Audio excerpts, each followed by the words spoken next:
Commerce math में हमारे पास सवाल आता है, इस तरह इक्वेशन हमें गिवन होती है और हमें तीन चीज़ें मालूम करनी होती हैं। पैराबोला कहाँ खुलेगा, वर्टेक्स और रूट्स बताने होते हैं।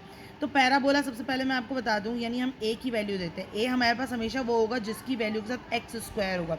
तो यहाँ पे ए हमारे पास सिस्टम पे क्या है 1, बी हमारे पास क्या है -4 और सी हमारे पास क्या है 3। खाली नंबर जो होता है वो सी होता है, एक्स वाली वैल्यू बी होती है और एक्स स्क्वायर वाली ए होती है। तो हम सबसे पहले सिर्फ ए की वैल्यू चेक करेंगे। अगर वो प्लस में है तो हम बोलेंगे पैराबोला ओपन्स अपवर्ड, यानी पैराबोला ऊपर खुलेगा।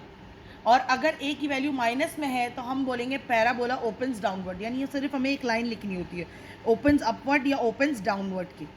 उसके बाद सेकंड हमें बोला गया था वर्टेक्स बता दें। तो वर्टेक्स का फॉर्मूला है ये रहा हमारे पास, एक्स का फॉर्मूला ये रहा, वाई का ये रहा। एक्स में हमें क्या करना होता है, b/2a। तो b हमने क्या निकाला था -4, हमने -4 ऊपर लिखा, फॉर्मूले का भी माइनस था, माइनस माइनस क्या हो जाएगा प्लस, और नीचे हमारे पास 2a। a हमारे पास 1 था, 2 1 जा 2 हुआ, 4/2 के हमारे पास 2 आ गया। इस तरह हमने y की वैल्यू निकाल दी, तो हमारे पास x और y दोनों के वर्टेक्स पॉइंट्स आ गए।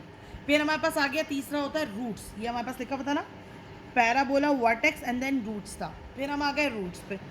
अब रूट्स किस तरह निकालते हैं, रूट्स निकालने के लिए हमारे पास होती है क्वाड्रेटिक इक्वेशन। क्वाड्रेटिक फार्मूला है हमारे पास, हमने इसे अप्लाई किया, ए बी सी तीनों की वैल्यूज़ डाली और फार्मूले से हमने निकाल दिया। ये जो लास्ट में है स्केच द ग्राफ, ये हमारे पास नहीं आता पेपर्स में, इसलिए ये हमें करने की ज़रूरत नहीं है। हमें सिर्फ यही 3 सवाल आते हैं, कई दफ़ा लॉन्ग में आते हैं, कई दफ़ा शॉर्ट में आते हैं। तो ये बहुत इंपॉर्टेंट है, इस दफ़ा भी लॉन्ग में आया था सवाल, तो इनको कर लें तो एक लॉन्ग क्वेश्चन आपका मैथ का ईजिली हो जाएगा।